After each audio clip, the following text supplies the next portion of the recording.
Hello everybody, I'm Miss Lisa, and welcome back to another episode of Drawing for Kids. This is part 5 of Drawing for Kids, and it's the second part of our landscape mini-series. So today we're going to be continuing from what we did last week, and I'm just going to remind you what we did. We were talking about how to make things look very far away, particularly the mountains. So if you happen to be driving along or in the car, you're a passenger, and you're driving towards the Sierras, and you can get that view of looking over the fields, the many, many fields, and then up into the foothills of the Sierras, and then up into the mountains, you might see something that looks like this, where we have the road, the fields, and then the foothills would be these little hills. They're actually pretty big, but they look small from a distance. And then you might see rows of mountains. And so I was showing you how to do that last week. And we started out with kind of a zigzag line, remembering that the mountaintops are not straight zigzags like this, but they often have a bit of character. They might have, I haven't looked at a picture of the Sierras. I'm not copying this off of a picture, and I'm not sitting in a field drawing this, but in my mind, I'm thinking this might come up again, down, up, down. So I'm drawing this line here to represent the mountains furthest away from us. And then in front of those mountains, we have mountains that are shorter and closer to us. And so we can draw another zigzag line that does not look like this one, right? It has to be a little bit different. And I've drawn this line here. And then another row that's even closer to us. And notice that I'm using more graphite now to make this row look darker, because as mountains get closer to us, we can see more detail, we can see a bit more color, and we can see a darker color in the hillside. Could be dark green, it could be brown, but it's most likely going to be a grade green or brown, and I'll talk about that in a minute. But then this is the closest bunch of hills we've got here. These we'll call the foothills, and you can start to see detail in the foothills in this drawing here. I'm giving you the impression, the illusion, that as we're looking out into these mountains, that these are closest to us and this up here is furthest away. And so I know that if this was closest to us, we would be able to see more detail. And so I've put a little bit of an indication of some trees. We can't see all the details, but we can kind of see that there might be some trees here. And perhaps there's a valley here, so I can shade this in a bit more to make it look like so it's not just up, down, but there's actually a valley here and a valley here. And we can get that look just by adding more of the graphite to the hillside to give it more of a feel of having valleys by adding darker colors, adding more graphite, so it looks like we're going into that valley from where we're standing. So it looks like we're going in here. It looks like we're going in here.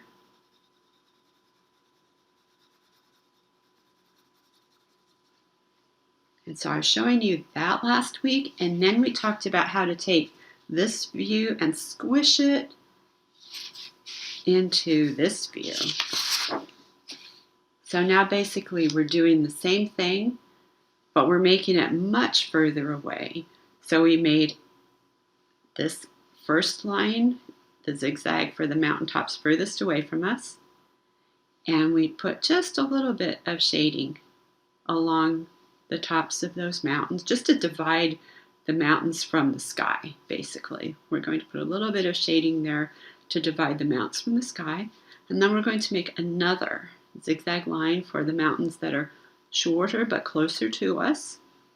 And we can add a little bit more graphite to this set of mountains to make it appear closer to us, because we'll be able to see more detail if we're closest to those mountains. Then we made another layer. And finally, we made the foothills.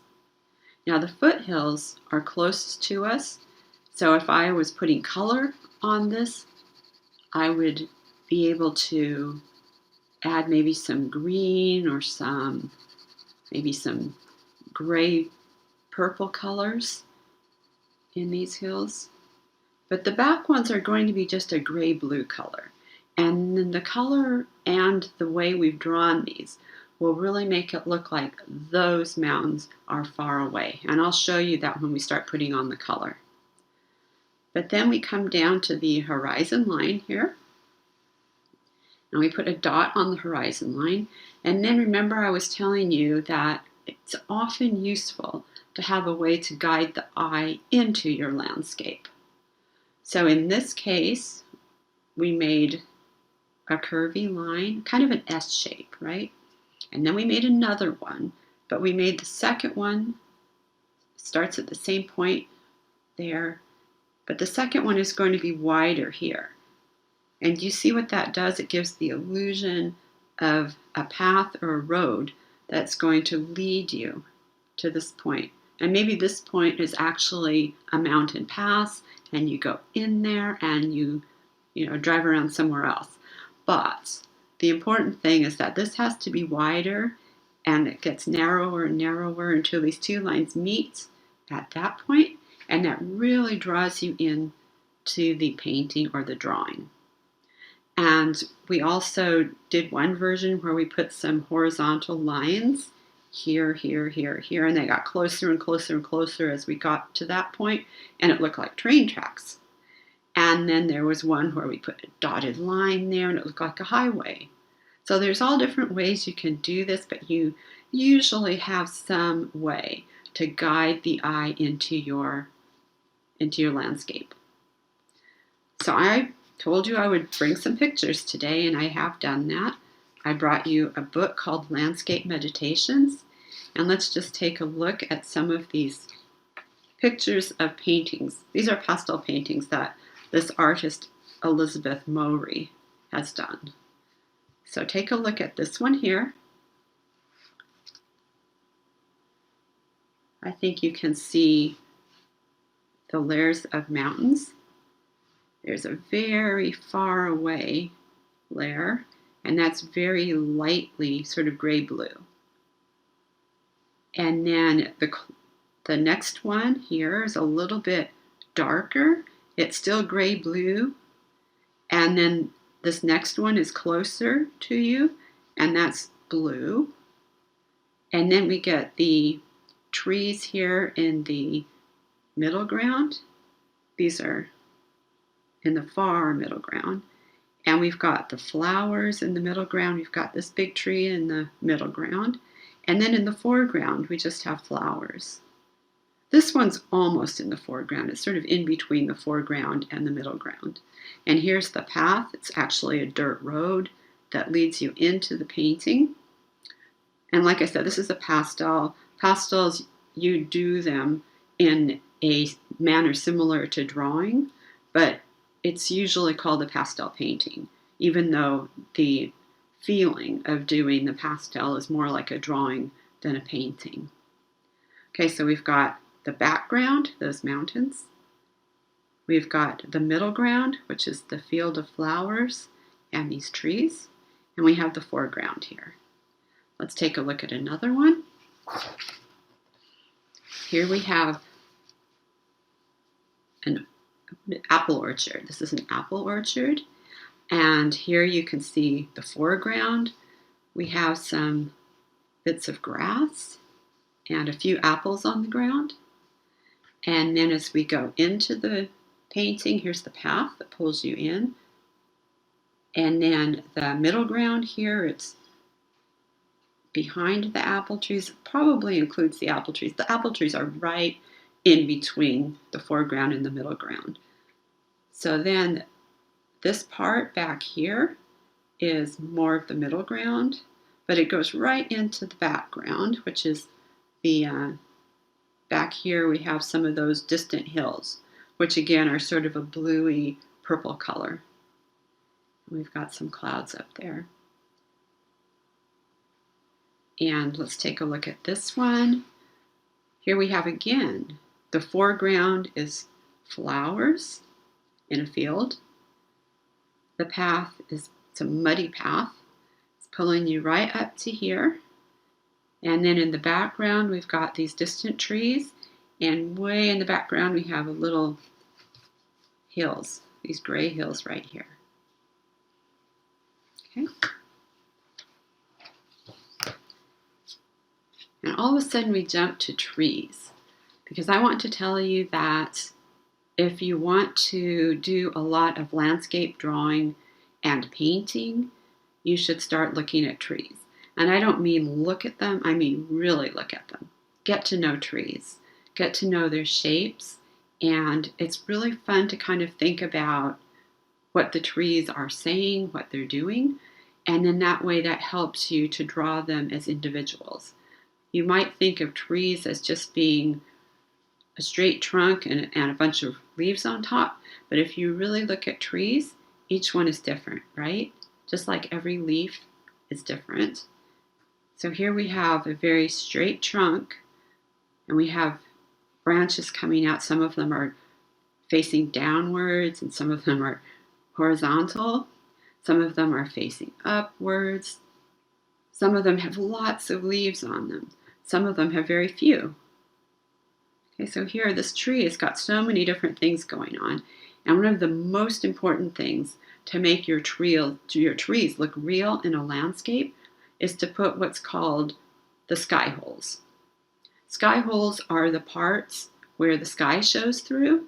Very important when you're doing landscapes and trees, especially if your tree isn't far in the background. It's usually going to have some sky holes. So this one has plenty of them. There's some very small ones here, and there's some larger ones. These sky holes are really important to make your tree look real, and they're also a great way to get some variation in the color of the sky. You can see here that some of the sky holes are very near white color, and some of them are very dark, this dark bluey color. So these areas might have, the sky must be very bright, a lot of light in it, or perhaps those are distant clouds. It really doesn't matter why the color is so much lighter here. The reason doesn't matter, but the effect matters. Okay, we get that lovely variation in color behind the tree. So I suggest, if you want to do landscapes, to spend some time sketching trees and really think about your trees. Are the trunks straight like the one I just showed you, or do they curve? Here's a very curvy one. And how much of the trunk shows? Take your sketchbook outside and start sketching trees. Does your tree have a trunk that just goes this far and then it's got a bunch of leaves on top? Or, like this one, does it kind of go upwards in kind of a zigzag manner and with some slightly zigzaggy branches sticking off it? And then parts of it are covered in clumps of leaves. Like this, here's a clump of leaves. Here's another one that kind of attaches to this clump here. This clump is the one in front and this one is behind, but you can draw them as one big bunch of leaves. Look at this tree. Is this a straight or a curved trunk? This one's not at all straight, is it? There's hardly any straightness to it. It's almost like a zigzag all the way up. Then it has a very large bunch of leaves some branches down here, probably some big branches supporting all of these leaves, a smaller branch up here supporting these leaves, and maybe a couple branches up here holding up these leaves. Let's look at this tree here.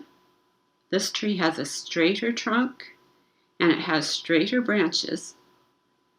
And then this artist has drawn, this is a pine. So these are just clumps of shading or light. So if you leave the area light, it looks like that area has sunlight on it. And then behind, if you shade it darker, those areas will be in the shadow. So when you draw a tree, it's important, two things are very important. First of all, to really get the character of the tree by thinking about the shape of the line. Think about the line of the trunk and the shape of the bunches of leaves.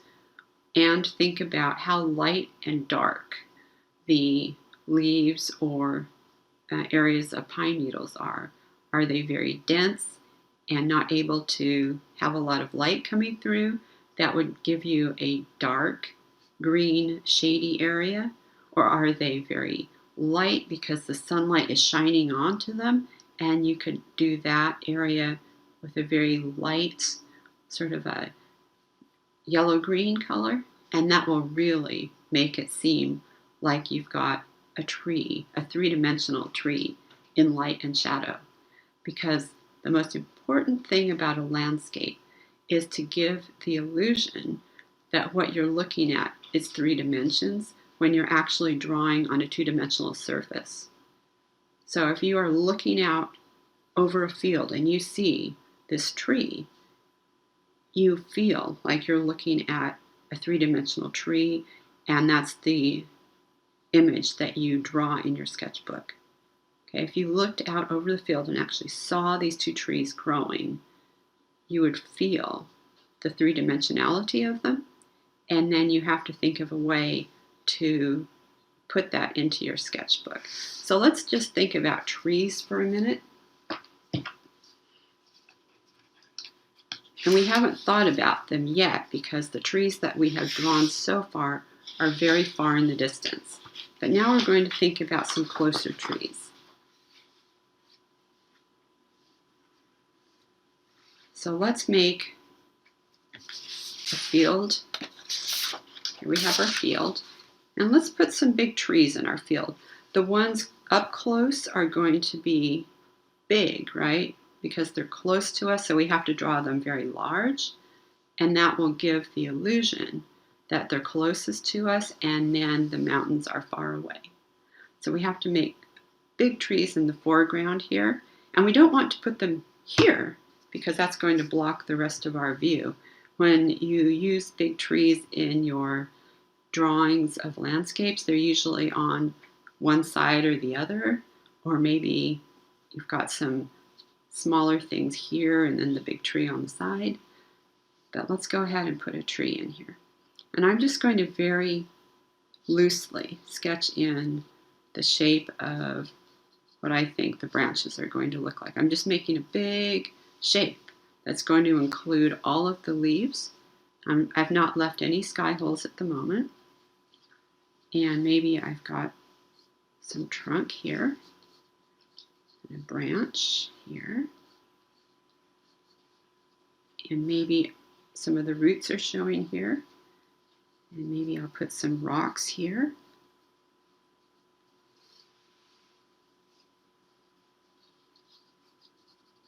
So when I sketch, I do something like this, very loose. And then maybe this is going to be supported by this branch here. And then behind it, there will be this shape. It will contain this in the front and then this in the back. And let's put some sky holes in there too.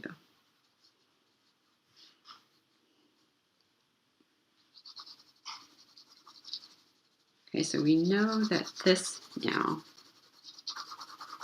is going to cover this part of the mountains that we drew last week.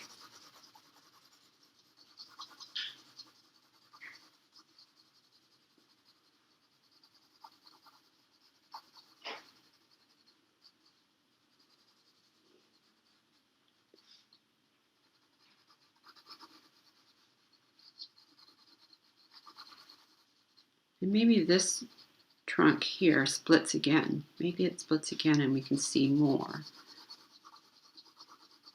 So now we've got 1, 2, 3 branches coming off of the main trunk.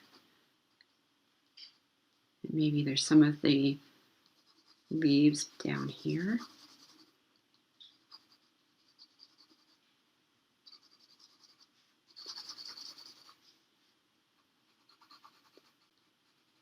Maybe a little bit of branch shows here.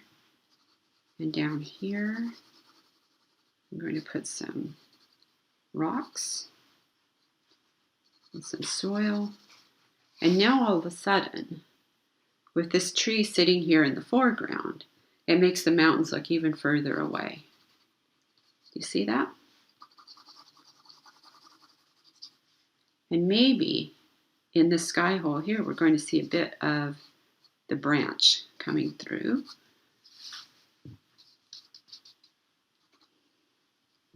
And then what should we do in the middle ground?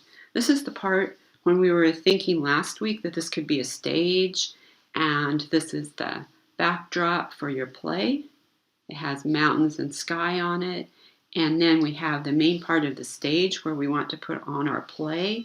So what's going to go on here? Maybe it's a farm.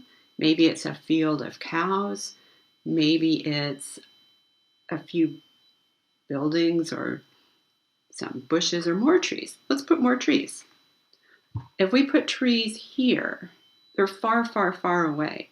So we're not going to see much, are we? We're just going to make little shady objects here. And we're going to see a bunch of trees as one blob because it's far away. And we're going to see another blob here of trees.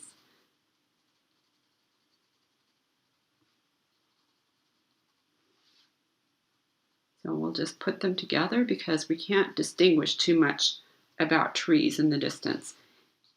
And maybe here we can start drawing them a little bit more individual, but we still want to overlap them somewhat.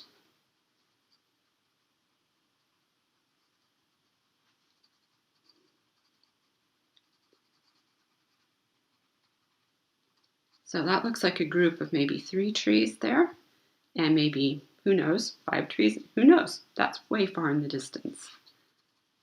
And let's go ahead and put a fence in here. Let's make a fence. And let's make the fence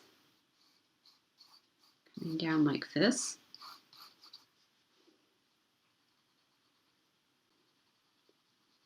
Now, just like this foreground going to middle ground, going to background, just like this part is wider down here, our fence posts are going to have to be wider and further apart as we get closer to the foreground.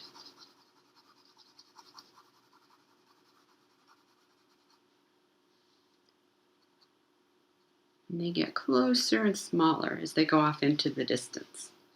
And maybe this fence is a little bit broken here just to make it interesting. It's an old fence. Some bits are falling off. What else should we put in here? Let's make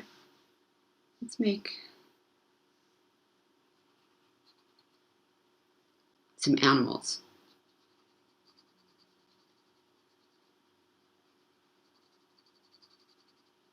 I'm not going to make too much detail here. That's probably a cow, could be a horse. Because this painting or drawing isn't really about the animals, it's about the land. It's the landscape. It just happens to have some animals in it here. If I want to make a painting about cows, I make the cows much larger and the trees might be there, but they're not the main emphasis of the painting. And I do like painting cows.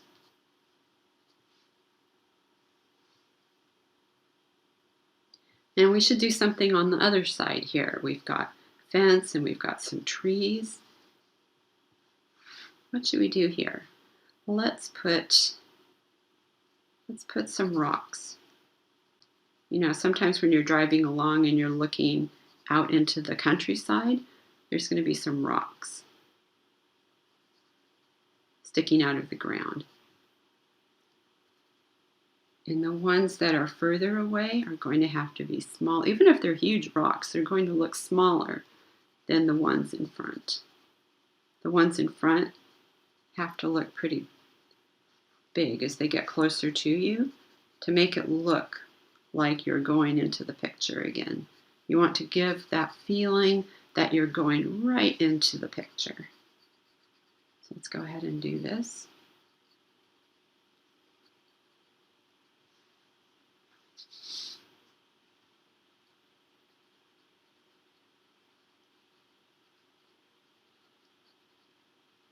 And maybe there's another hillside here to make it, give it some interest. Maybe this hillside is coming down right here.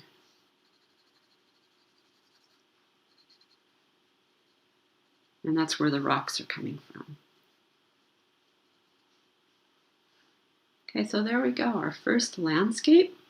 And now we're going to put some color in here. So if you have some crayons, go ahead and grab your crayons. And let's think about, let's start with our blues. You want blue and gray. And it doesn't really matter which blue. I've got one called Beautiful.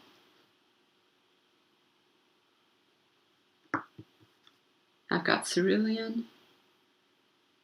I've got gray. So I'm going to start by just graying. And I don't really need to put too much because that graphite is already gray, isn't it? And if you've ever looked out into the mountains, you know how there's always seems to be a little bit of almost like a haze, oftentimes, not always, but it seems like there's a bit of haze between the mountain ranges.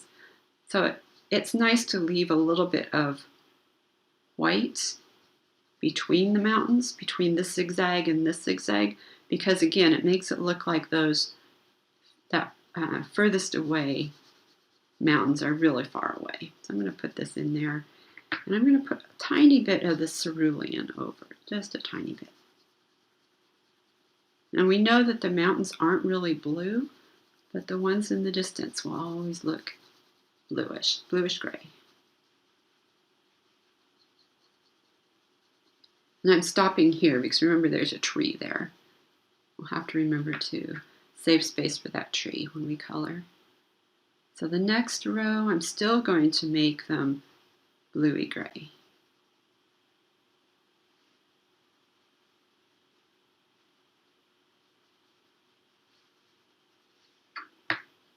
But I'm adding just a tiny bit more color.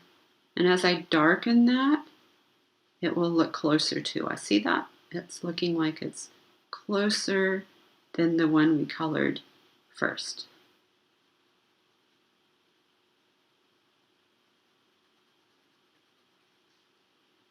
Now as we come to the next one, I'm going to be putting less gray, and I think I'm going to add a little bit of yellow and brown, just a little bit, and maybe a little bit of green to make it feel like it's got some hillside colors. Maybe we'll be able to see some of those colors now. We'll start with the brown.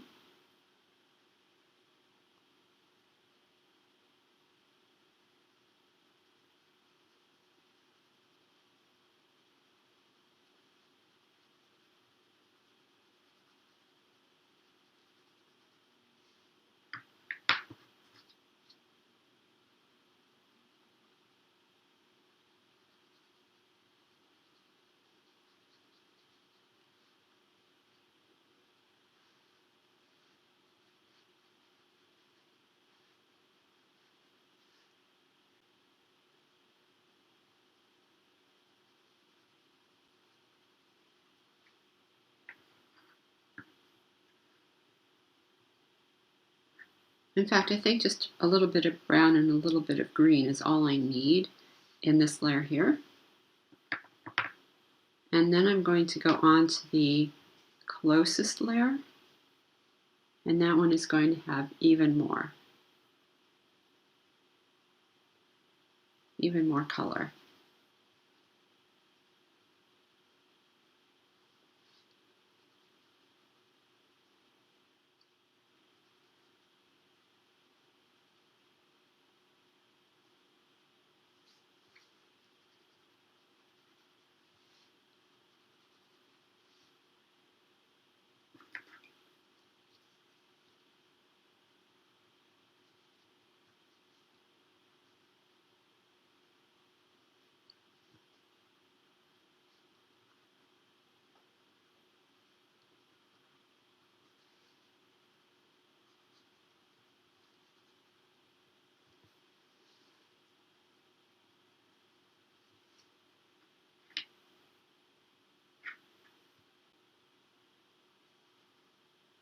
And there doesn't have to be so much white in between these two because they're closer.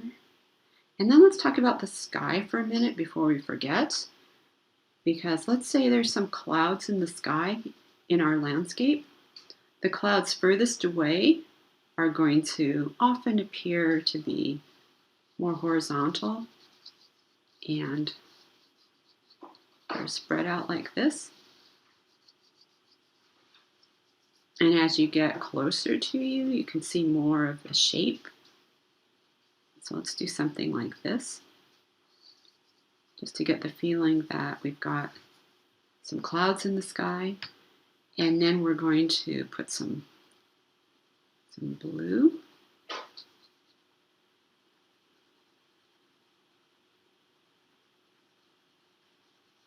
And the blue will always appear darkest, closest to you, and it seems to get lighter as it goes off into the distance.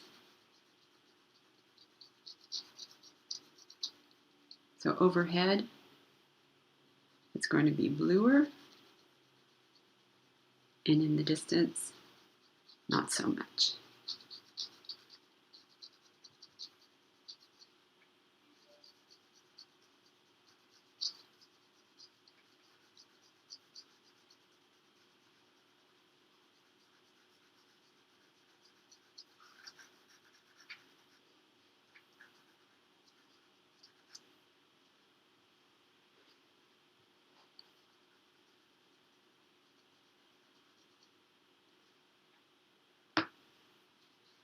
Okay, let's take care of this tree here.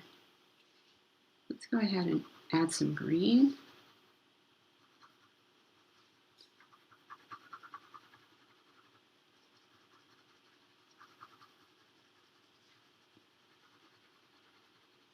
Now the sky hole there isn't going to be too effective without some sky, so I'll have to go back and put some sky behind that, or some mountains depending where the sky hole is. I'm just going to go over these mountains here because the tree is in front. Remember, in front and behind lesson, the tree is in front.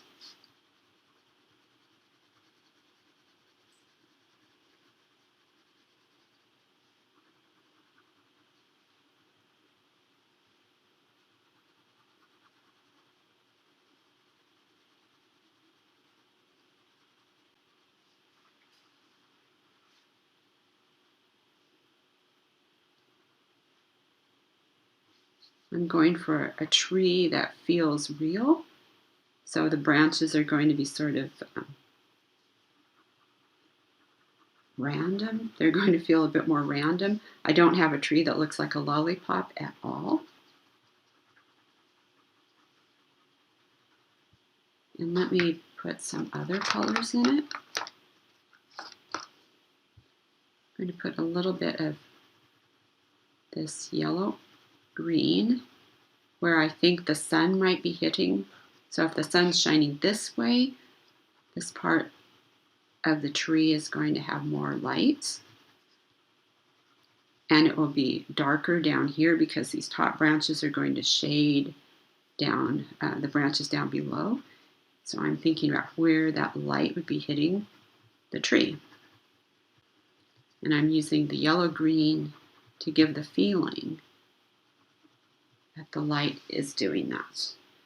Now, the darker area, we don't really have a darker green, but you might remember from when we were painting that when you mix red into green, you can make a dark green.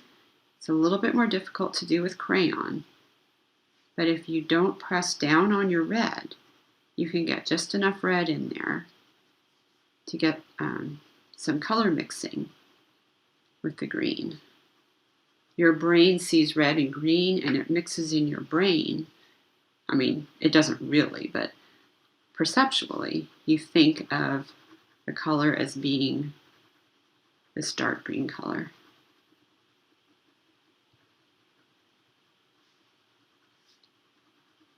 And one of the best ways to get mixing with crayons or pastels is to do this cross-hatching. So I'm going this way and this way. And then I can take my red and do the same thing. I can go basically making X's. It's a great way to mix color. Now can you see how this is turning into a dark green color? It's darker than the green without the red mixed in.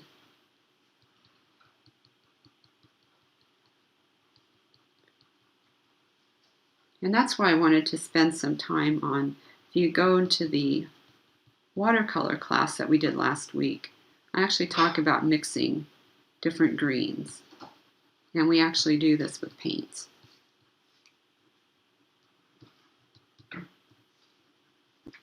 Okay, so now we've got this area up here. It is a sky hole, and I think we should put some sky behind it. Maybe there's a bit of cloud that shows through. This part is sky, and then this part is a bit of the mountaintop. And then down here we've got the fields. And so depending on what color we make the fields, those are the colors that are going to show through. Let's go ahead and put some trunk and branches down here.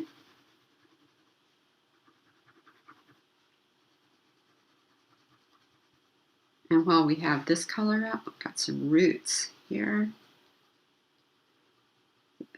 A fun tree, it's got some big roots. Maybe there's a rock there. While we've got the brown out, we can make the fence posts as well. And I'm going to make them not all straight. Some of them are going to be turning just a little bit here and there to make it more interesting. We don't want everything lined up perfectly. This is an old fence. Some bits are falling down, like this piece of wood there is fallen off, slid out of its position. That is much more interesting than having a straight, perfectly aligned fence that goes off into the distance. Let's take a look at our trees now. We're going to just color these as blobs because our eyes are not going to be able to count how many trees there are, and it doesn't really matter. We know that those are probably blobs of trees. And then let's go ahead and think about the color of the fields. It's springtime, so I would use green, but we already have a lot of green. We're using a lot of green in this drawing already. So I'm going to use yellow and the yellow-green to make it a very spring-like field. And I'm going to be using my crayon in this manner because it kind of feels like grass.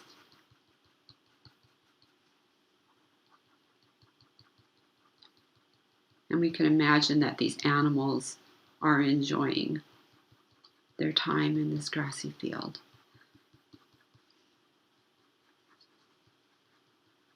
So I could have just colored the whole thing this color, but if you use your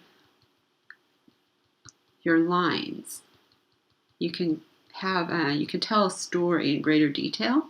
So I'm saying that these animals are in a field, and it's not just this color, but it's grassy. We can see that.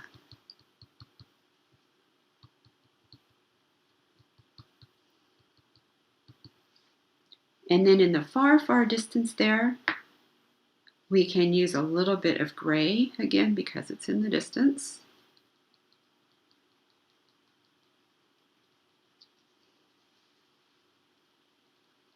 And we can put a little bit of our yellow-green in there.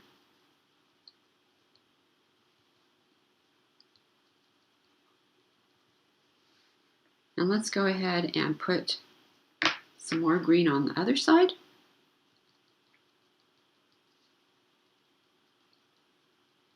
We don't have to color the whole thing, just enough that we know what's going on.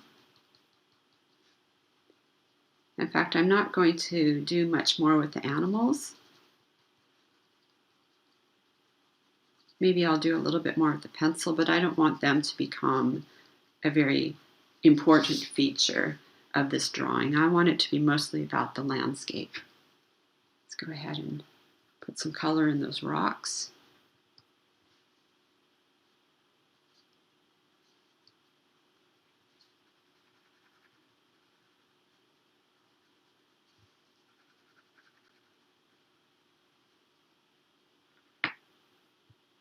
And should this be a path or a road?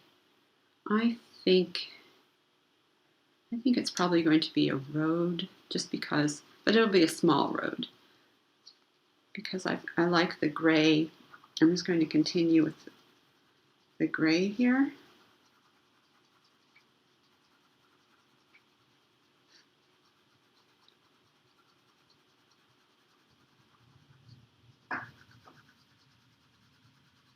And I'm not going to put any line down the center. This is just a small enough road that it doesn't have a line down the center, and there's no cars on it, and it's just a lovely country road. Let's leave it at that.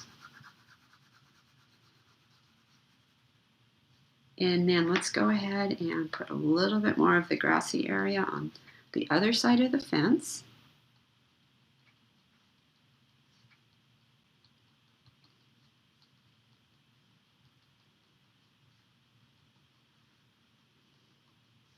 And maybe there's a little bit of dirt next to the road. And remember, the dirt as well is going to have to get wider as we come closer to us, because that's how we get that illusion of going into the picture.